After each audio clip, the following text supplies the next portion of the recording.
Drugs का मतलब क्या होता है? Doses required under general standards. Disease का मतलब क्या है? डिस-ईज, यानी कि डिस्कम्फर्ट। तो कोई भी वो चीज जो आपको तकलीफ देगी, हम हर काम इमोशनल बेसिस पे ही करते हैं। तो एडिक्शन का बेसिक फिनोमेना क्या है? मजे के लिए। हाँ, चाइल्डहुड ट्रॉमा एडिक्शन अकेली एग्जिस्ट नहीं करती। साइकोलॉजिस्ट और साइकाइट्रिस्ट में बिल्कुल वही फर्क है जो कि एक कंप्यूटर के हार्डवेयर और सॉफ्टवेयर इंजीनियर में। इमोशनल हीलिंग का मतलब पास्ट को भूल जाना होता है। भूलना या अनलर्न करना 100% कोई भी चीज पॉसिबल नहीं। जितने लोग खुदकुशी करते हैं ना, उनमें से 80% लोग जो है ना वो सुसाइडल टेंडेंसीज और सुसाइडल साइकोलॉजिकल इलनेसेस के साथ जी रहे होते हैं। क्रॉनिक पेन, जैसे मैंने वो कहा, या कॉम्प्लेक्स रीजनल पेन सिंड्रोम है, वो एक जगह पे पेन हो ही जा रही है और सालों साल हो रही है। तो पेन से दूर भागने का तरीका क्या है? हर चीज की डोजेज होती हैं। इवन ये जो हम लव की बात करते हैं ना, लव बेसिकली एक इलनेस है, ये कोई एक कंडीशन है। लव का मतलब क्या होता है? Loss of valuable energy.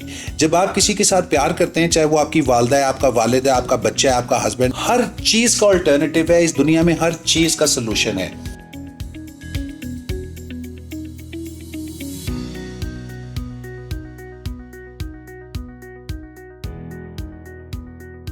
अस्सलाम वालेकुम, welcome to Y care at Ycast digital. I am your host Ambar उबर। आज हम बात करने जा रहे हैं मेंटल हेल्थ, एडिक्शन, इमोशंस और लाइफस्टाइल चेंज पर। हमारे साथ आज मौजूद हैं मिस्टर अली मुर्तज़ा, जो कि एंटरप्रेन्योर हैं, लाइफ कोच हैं, बिजनेस स्ट्रैटेजिस्ट हैं और चेंज स्पेशलिस्ट हैं, जिन्होंने drug addiction recovery, lifestyle transformation और साइकोलॉजिकल फिटनेस की फील्ड में हज़ारों पेशेंट्स को ट्रीट किया है। अस्सलाम वालेकुम। जी वालेकुम सलाम। कैसे हैं आप? मैं ठीक हूँ, आप कैसे हैं? अल्हम्दुलिल्लाह। Thank you so much for joining us. You welcome. अच्छा सर, सबसे पहले हमें ये बताएं, जो आपका प्रोफेशनल जर्नी है वो थोड़ा शॉर्ट इंट्रोडक्शन हमारे व्यूअर्स को बताएं। जी, प्रोफेशनल जर्नी मेरा बाय एक्सीडेंट है। जैसे मैं हमेशा कहता हूँ, स्टार्ट मैंने बिजनेस एडमिनिस्ट्रेशन से लिया, मेरी पहली डिग्री उसी में थी। फिर उसके बाद दूसरी मेरी पॉलिटिकल साइंस में थी। तो चलते चलते वालदा हमेशा कहा करती थी कि तुम जो है साइकोलॉजी पढ़ो, ये बड़ा अच्छा कॉम्बिनेशन होगा। तो मेरे जहन में तो ये बात थी, बट चलते चलते कहीं मुझे मेरे मेंटोर मिल गए, जिनके साथ फिर मैंने 10-12 साल काम किया और उन्होंने फिर मेरी कुछ फील्ड भी चेंज कर दी। फिर मैंने इसमें मास्टर्स भी किया और फिर मैं आहिस्ता आहिस्ता इस फील्ड में आ गया। It's been around 15-16 years, 17 years. Mister Ali, सबसे पहले हमें ये बताएं कि जो ड्रग एडिक्शन है, इसको सिर्फ हम एज ए बैड हैबिट क्यों कंसीडर करते हैं? मेडिकली तो ये एक डिजीज़ है। बड़ा रेलेवेंट सवाल है। मेरे ख्याल से लोगों में जो इसके बारे में अवेयरनेस है वो होनी चाहिए, इस कॉन्सेप्ट को भी क्लियर होना चाहिए। देखिए, ड्रग एडिक्शन एक चीज़ है जिसमें ड्रग्स को हम जरा 2 मिनट साइड पे रखते हैं, एडिक्शन के फिनोमेना को समझते हैं। एडिक्शन क्या है? Addiction is the opposite of habit, यानी आदत। हैबिट को उर्दू में आदत कहते हैं, अगर वो बुरी हो जाए तो उसको इल्लत कहते हैं। इल्लत का मतलब एडिक्शन होता है। तो it is a bad habit, लेकिन अंग्रेजी लैंग्वेज के अंदर ऐसे कोई रूल्स नहीं है कि वो किसी भी पॉजिटिव की चीज़ के साथ नेगेटिव वर्ड लगा के तो उसकी एक कॉनोटेशन बनाया, तो इसलिए उन्होंने इसको नाम इल्लत का, एडिक्शन का दे दिया। हैबिट का मतलब क्या है? Repetitive use and positive consequences. कोई भी काम आप बार बार करें और आपको उसके मस्बत नताइज हों तो वो हैबिट है। कोई भी काम आप बार बार करें और आपको मनफी नताइज हो तो वो एडिक्शन है। अब लोग समझते हैं कि एडिक्शन सिर्फ ड्रग एडिक्शन ही है। नहीं, ड्रग्स का मतलब क्या होता है? Doses required under general standards. Generally दुनिया में बुरी कोई भी चीज नहीं है, उसका यूज, मिसयूज या अब्यूज, ये चीज बुरा होता है। वो कहते हैं ना, एक साइंस ये कहती है कि पानी कितनी अच्छी नेमत है, हमारी जान बचाती है। अगर बैठे बैठे हम 100 ग्लास पी लें तो will literally drown ourselves in water. तो उसका वही चीज जो आपके लिए अभी दवा है, बाद में वो आपके लिए मुसीबत का बायस बन जाती है। ज्यादातर लोगों का ये मानना है कि ये डिफेक्ट ऑफ द कैरेक्टर है। अगर कोई नशे में पड़ गया है तो उसका किरदार खराब हो गया, अब तो वो बंदा ही बुरा हो गया है, अब तो ये कभी ठीक नहीं हो सकता। और बिकॉज ये पैराडाइम के साथ वो लोग ऑपरेट करते हैं तो वो कभी मानने के लिए तैयार ही नहीं होते कि ये एक बीमारी है। डिजीज का मतलब क्या है? डिस-ईज, यानी कि डिस्कम्फर्ट। तो कोई भी वो चीज जो आपको तकलीफ देगी, डिस्कम्फर्ट देगी, वो डिसीज है। और जब आप उसको ठीक कर लेते हैं तो वो ईज बन जाती है। अच्छा, लोग अक्सर कहते हैं कि बस विल पावर स्ट्रांग होनी चाहिए तो एडिक्शन जो है वो खत्म हो जाएगी, आपकी कंट्रोल कर लेंगे। There is no such thing as will power. हम विल पावर एक ऐसी चीज है जिसको आप ना परख सकते हैं, ना देख सकते हैं, ना नाप सकते हैं, ना फील कर सकते हैं। एक्चुअली विल पावर एक ट्रैप है। लोगों को इस चीज पे कहा जाता है कि जो कोई काम कर लेता है वो विल पावर पे। विल पावर मैंने किसी को अमीर बनते नहीं देखा, विल पावर पे किसी को मैंने सक्सेसफुल होते हुए नहीं देखा। एक्चुअली स्किल पावर होती है। अगर आप अपनी विल बढ़ाना चाहते हैं, विल पावर का मतलब मोटिवेशन होता है, और मोटिवेशन का मतलब क्या होता है? Motive for action. अगर आपके एक्शन का कोई मोटिव नहीं है, आपका कोई गोल नहीं है, पीछे कोई पसे पर्दा कोई उसकी वजह नहीं है कि आप वो काम कर रहे हैं, तो फिर वो काम करने की जो विल है ऑटोमेटिकली वो डाउन हो जाती है। तो स्किल पावर है, हमें स्किल सीखनी चाहिए। लेट्स सपोज, अब जैसे मैं 4 अल्फाज बोल लेता हूँ, तो आप मुझे 10,000 लोगों के सामने कहें कि चाहे जाके कुछ बोलें तो मैं बोल लूंगा। अब उन्हीं लोगों के सामने अगर आप मुझे कहें कि इनको गाना सुना दें तो वो मैं नहीं सुना सकूंगा, तो उसमें मेरी विल पावर जीरो होगी। और जो काम मुझे आता है जिसमें मेरी स्किल बहुत अच्छी है वो उसमें मेरी विल ऑटोमेटिकली ज्यादा होगी। एडिक्शन की अगर हम बात करें तो उसके पीछे साइकोलॉजिकल पेन, ट्रॉमा और इमोशनल वॉइड का क्या रोल है? देखिए जी, एडिक्शन की मैं आपको एक बात करूंगा और आपके ये सारे सवालों का जवाब आपको ऑटोमेटिकली मिल जाएगा कि human brain is hard wired to run away from pain and towards pleasure. हम जिंदगी में दो सोर्सेज ऑफ मोटिवेशन है हमारी कोई भी काम करने के लिए। या तो मुझे तकलीफ बहुत हो रही है तो मैं उठ के कर लूँ। लेट्स सपोज इस कमरे में हम बैठे हैं, बहुत गर्मी है, वैसे तो सर्दी है, लेकिन अगर बहुत गर्मी है मुझे क्योंकि ज़्यादा लगती है और मुझे स्वेटिंग हो रही है, लेकिन आप लोग नॉर्मल हैं तो मुझे अगर कोई प्रॉब्लम है मैं उठ के एसी ऑन कर लेता हूँ, तो वो मेरी मोटिवेशन थी कि भाई उठ जा, बहुत बुरे हालात बुरे हो रहे हैं। ऑन द कॉन्ट्रेरी, जब हम बात करते हैं कि जिसके अंदर, और विल स्किल का भी इसमें बहुत रोल आता है कि एक इंसान में लेट्स सपोज किसी काम करने की विल बहुत ज्यादा है लेकिन उसमें स्किल ही नहीं है, तो वो क्या करेगा? तो फिर ऐसे मौके पे वो स्किल सीख सकता है। लेकिन ऐसा इंसान क्या करेगा जिसमें स्किल तो बहुत ज्यादा है लेकिन उसमें विल नहीं है? अभी बाहर बैठे हुए मैं अपनी फ्रेंड से एक यही बात कर रहा था कि मेरा एक बड़ा अच्छा दोस्त है, उनका मैंने नाम बताया, मैंने कहा बहुत जबरदस्त आर्टिस्ट है, बहुत जबरदस्त सोशल मीडिया का बंदा है, बहुत जबरदस्त, ही इज अ जीनियस, लेकिन काम नहीं करता। अच्छा। तो आप उसे जितना मर्जी कह दो, थोड़ा बहुत आपको मशवरा दे देगा, आइडिया दे देगा, काम नहीं करता। तो मैं से कहता हूँ यार काम क्यों नहीं करता? कहता है just don't want to do it.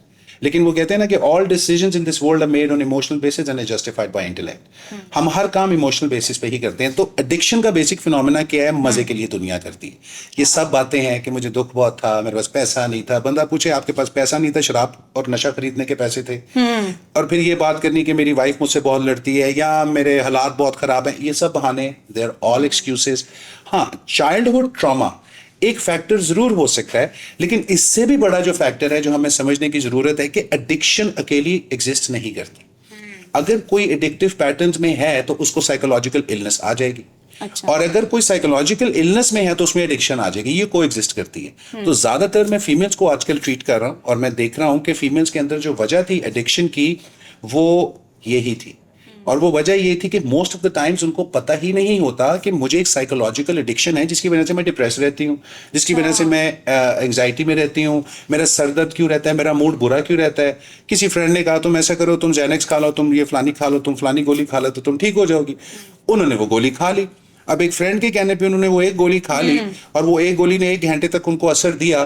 तो जब घंटे बाद उनका मूड डबल खराब हुआ, क्योंकि इसका विड्रॉल्स भी होते हैं इन मेडिसिन के, जब डबल खराब हुआ तो उन्होंने कहा कि एक गोली और, फिर एक गोली और, फिर वो एक करते, फिर 2 गोलियां, फिर 5, फिर 10, फिर पत्ते, and then so on and so. जो एडिक्शन हो जाती है, जो एडिक्शन हो जाती है। अच्छा, फैमिलीज की अगर हम बात करते हैं तो कुछ जो होते हैं फैमिली के मेंबर जो एडिक्टेड हो जाते हैं, तो फैमिली मेंबर्स जो है वो शर्म फील करते हैं, छुपाते हैं, तो ट्रीटमेंट में क्या अफेक्ट होता है? सारा अफेक्ट ही इस चीज़ का है। सबसे पहले जब फैमिलीज मेरे पास आती हैं तो हमें आगे कहती हैं कि जी एक तो हमें रात का टाइम दें।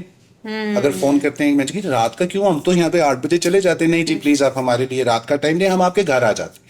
आप यकीन कीजिए, ये सुन भी रहे होंगे जब हम ये बात करते हैं कि 70% लोग मेरे 2 ऑफिस होने के बाद मेरे पास घर आना प्रेफर करते हैं। अच्छा। और वो ये कहते हैं कि चलो किसी ने अगर हमारी यहाँ पे गाड़ी देख ली तो हम कहेंगे हम तो इससे मिलने आए थे।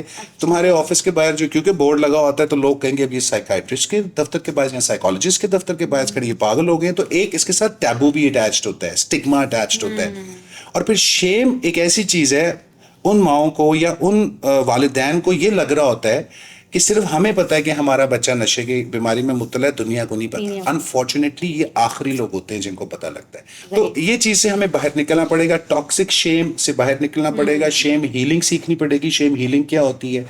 जब हम शेम हीलिंग सीख लेते हैं तो फिर हमें पता है कि हमारी जिंदगी में जो, और मैं अक्सर उनको ये बात कहता हूँ कि आपने ये बात किसी को नहीं ना बताई। पहला पार्ट ऑफ द ट्रीटमेंट जब मेरे पास वो आते हैं फैमिली को, मैं कहता हूँ आपने 20 मीनिंगफुल लोगों को जाके खुद बताना है कि क्या आपको पता है कि मेरा बच्चा नशे की बीमारी में मुब्तला हो।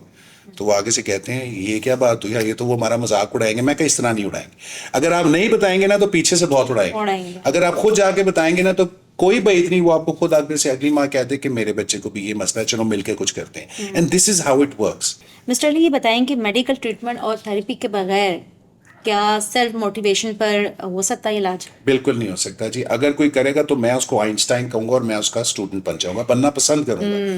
बिकॉज मैंने भी इस पे बड़ी रिसर्च की कि मैंने सुना था कि फलाने बंदे ने, एक बंदे ने बगैर सब कुछ किए नशा छोड़ दिया। हाँ, ऐसी सूरत है, ऐसे एक केस को मैं जानता हूँ, बट वो मेरी 40 साल जिंदगी में वो एक ही केस था जिसको मैंने 1% देखा, होता है जस्ट 1%।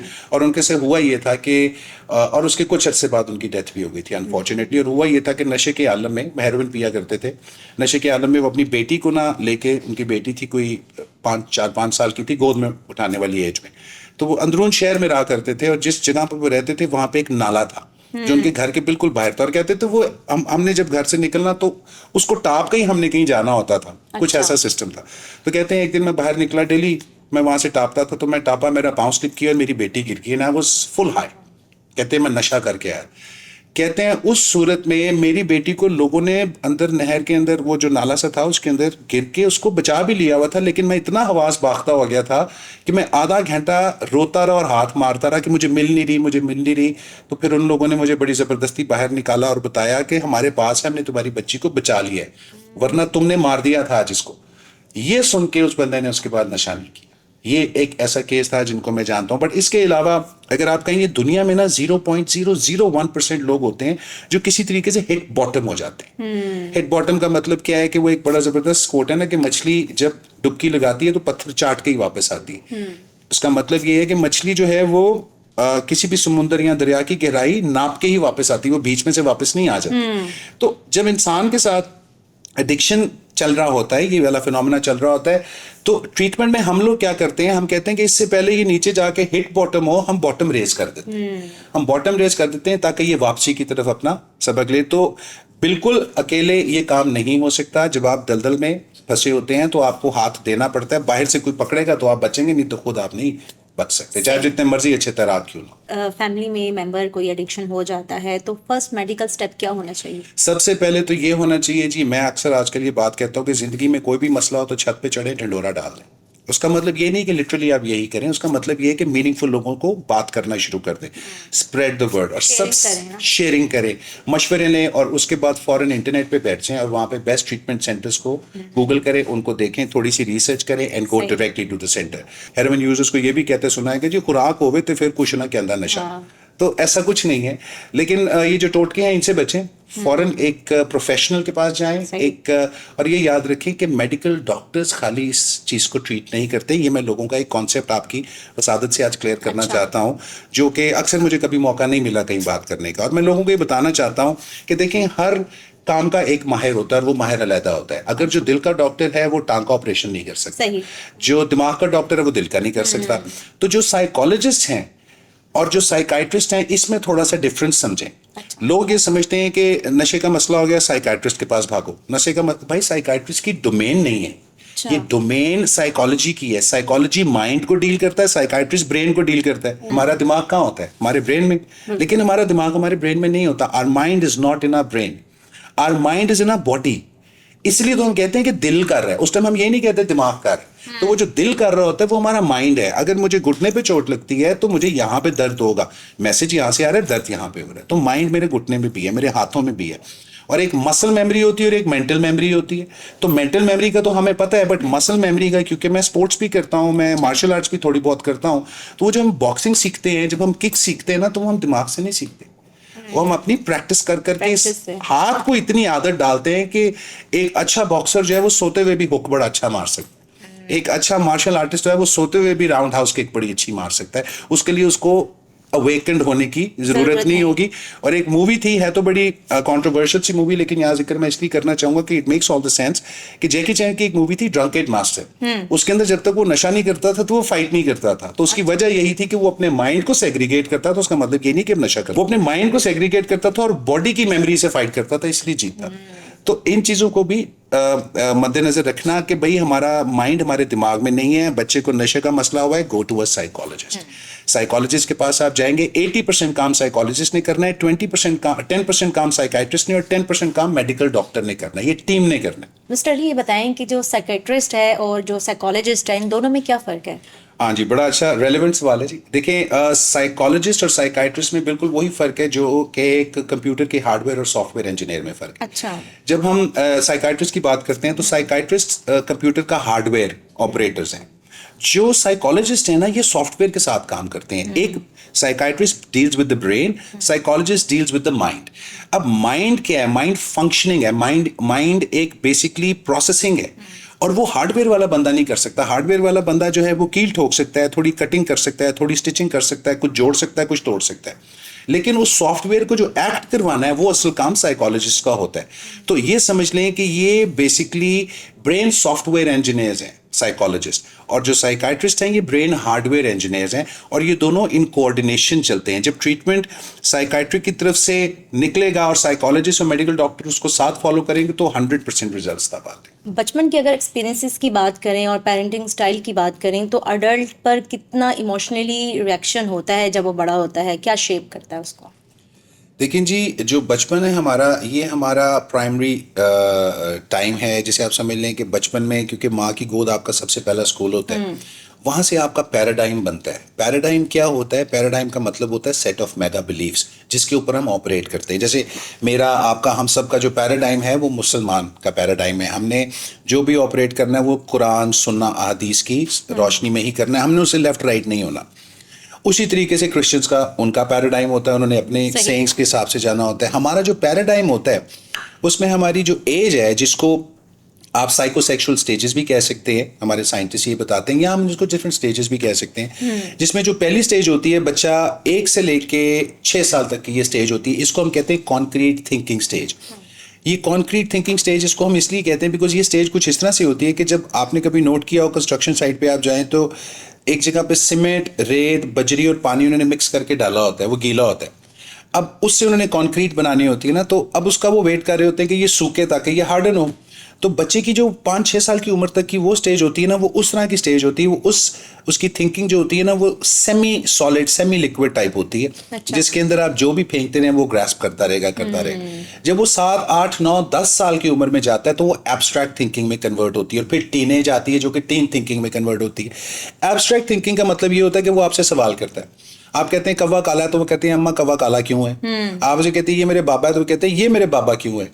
इवन आप अगर उसे कहें कि ये हमारा अल्लाह, तो वो आपसे कौन क्यों बड़ा पूछता है। ये वो थिंकिंग है जब उसका पैराडाइम तो बन चुका है, लेकिन अब वो क्वेश्चनिंग में आ रहा है, उनको शार्पन, उसको पॉलिश करने के लिए।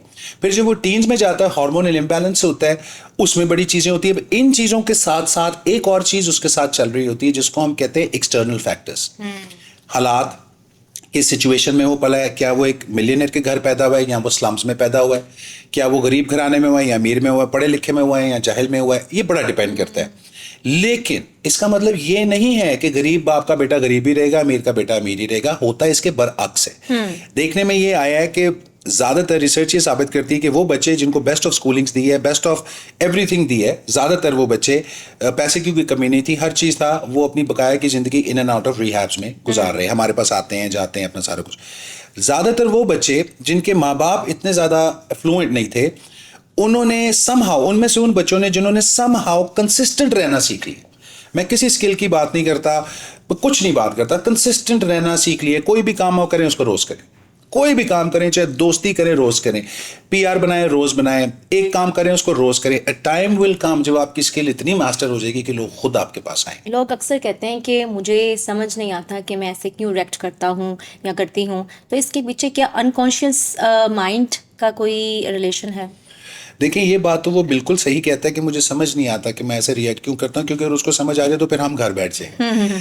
दूसरी बात ये है कि साइकोलॉजी कोई ऐसी फील्ड नहीं है जिसका बहुत ज़्यादा यहाँ पे एक्सपोजर है, टू बी वेरी ऑनेस्ट। ये कैंसर ट्रीटमेंट करा लें, डायबिटीज़ का ट्रीटमेंट करा लें, कोई भी ट्रीटमेंट करा लें, ये 80% साइकोलॉजिकल एंड 20% मेडिसिनल है। लेकिन अनफॉर्चुनेटली बड़े से बड़े हॉस्पिटल्स में मेरा जाना हुआ, मैं वहाँ पे जाके काम भी करता हूँ, और मैंने देखा कि वहाँ पे उन्होंने साइकोलॉजिकल डिपार्टमेंट रखा ही नहीं हुआ। कैंसर जैसी बीमारी के लिए उन्होंने साइकोलॉजिकल डिपार्टमेंट नहीं रखा हुआ, जिसका ट्रीटमेंट ही 80% साइकोलॉजी।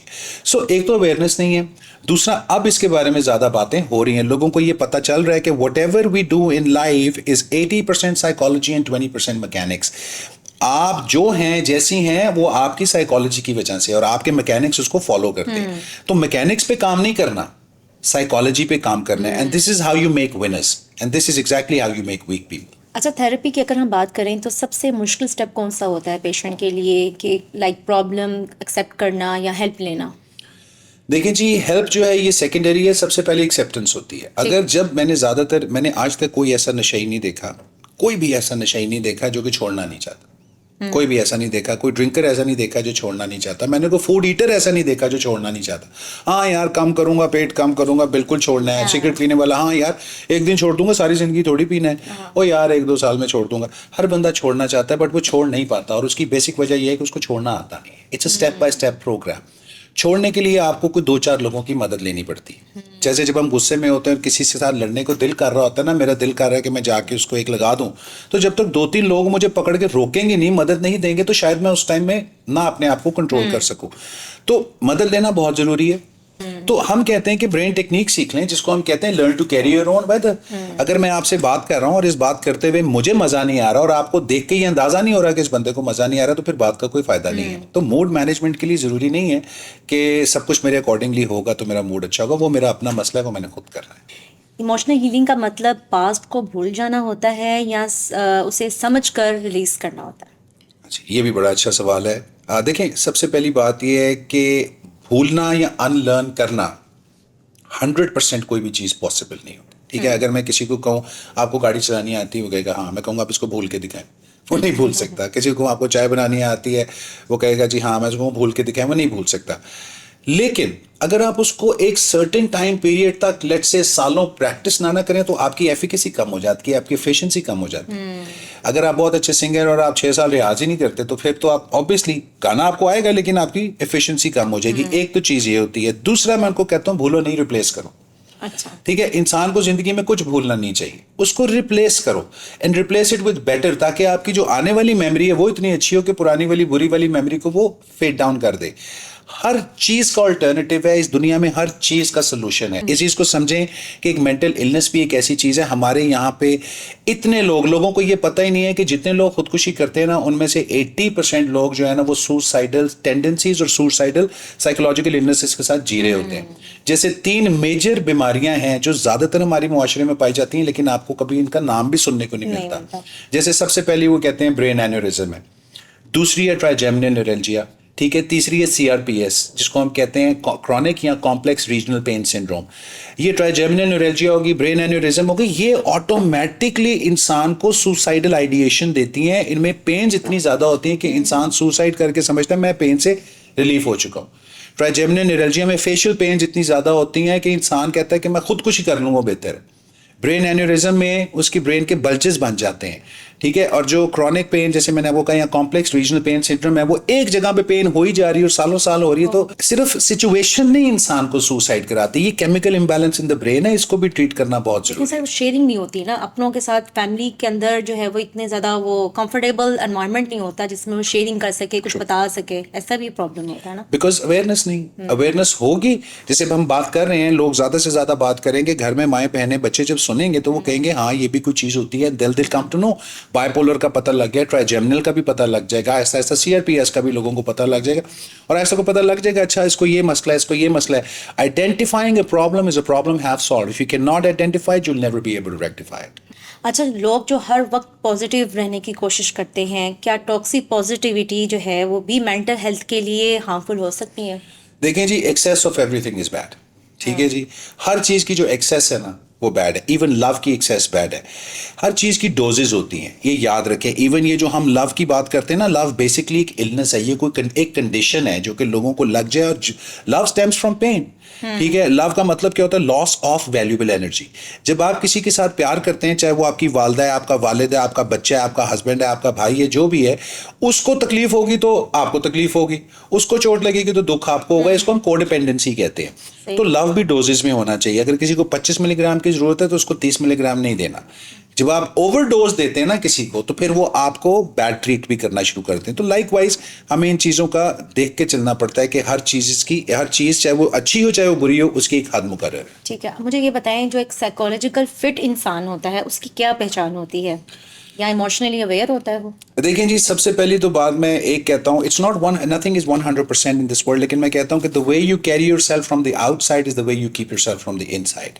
मैंने आज तक कोई बहुत मोटा और बहुत खुश इंसान नहीं देखा और साइकोलॉजिकल फिट नहीं देखा, बट मैंने ये देखा है कि जो लोग फिजिकली फिट अपने आप को रखते हैं ना, वो साइकोलॉजिकल फिट भी होते हैं, क्योंकि फिजिकल फिटनेस आती ही साइकोलॉजिकल फिटनेस के बाद है। कई दफा इंसान जिम ही नहीं जा पाता, अच्छा आज काम बढ़ा था यार मैं जिम नहीं जा सका, आज वो मेरा बेबी हो गया मैं जिम नहीं गया। और भाई क्यों, तुम्हारी शादी भी है तो जिम जाओ, जिम तो तुमने 5 बजे जाना है, शादी का फंक्शन 9 बजे है, वाई वेस्ट।